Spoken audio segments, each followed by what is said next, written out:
New Zealand మే గెలిచి semis కి full confidence తో వెళ్ళాలి. ఎలా గెలాలంటే దెబ్బగా గ్రూప్ బి లో ఉన్న టీమ్స్ అన్ని భయపడేలా గెలాలి. ఏంటి రోహిత్ మర్చిపోయారా మీరు? మిమ్మల్ని టెస్ట్ లో క్లీన్ స్వీప్ చేశాం కదా, అప్పుడంటే ఏదో అలా అయిపోయింది. అయినా టెస్ట్ లో ఇది వేరే ఛాంపియన్స్ ట్రోఫీ కదా. మ్యాచ్ దుబాయ్ లో నా స్పిన్ తో మీకు మామూలుగా ఉండదు. మీ అందరి వికెట్లు ఎలా చెప్తానో చూడండి. శాంట్నర్ న్యూజిలాండ్ కెప్టెన్ ఏంటో చూపిస్తాను. లాస్ట్ మ్యాచ్ లో పాకిస్తాన్ మీద సెంచరీ. ఈ కోహ్లీ బ్యాటింగ్ ఏంటో చూపిస్తాను. న్యూజిలాండ్ కోహ్లీ, బంగ్లా మీద మా లాతము విలియంగ్ సెంచరీ, పాక్ మీద మా రచిన్ రవీంద్ర సెంచరీ, మీ మీద ఆడడానికి నేను రెడీ. అయ్యో కేన్ విలియమ్సన్, నన్ను మర్చిపోయినట్టున్నావు.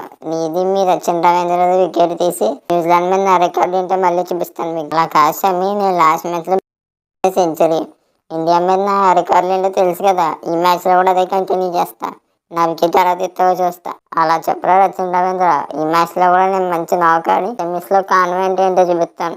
Devon Conway. అరే కాన్వే, ఈ మ్యాచ్ లో నీ వికెట్ తీసి పాండ్యా పవర్ ఏంటో చూపిస్తాను. అంతే లేదు పాండ్యా, ఈ ఫిలిప్స్ అంటే ఏంటో చూపిస్తాను చూడు. Super man Philip. మ్యాచ్ లో మామూలు ఫీల్డింగ్ చేయను, మీరు అన్సన్ ఆపేపచ్చు చూడండి. బాయ్స్, న్యూజిలాండ్ చాలా స్ట్రాంగ్ టీం అనమాట.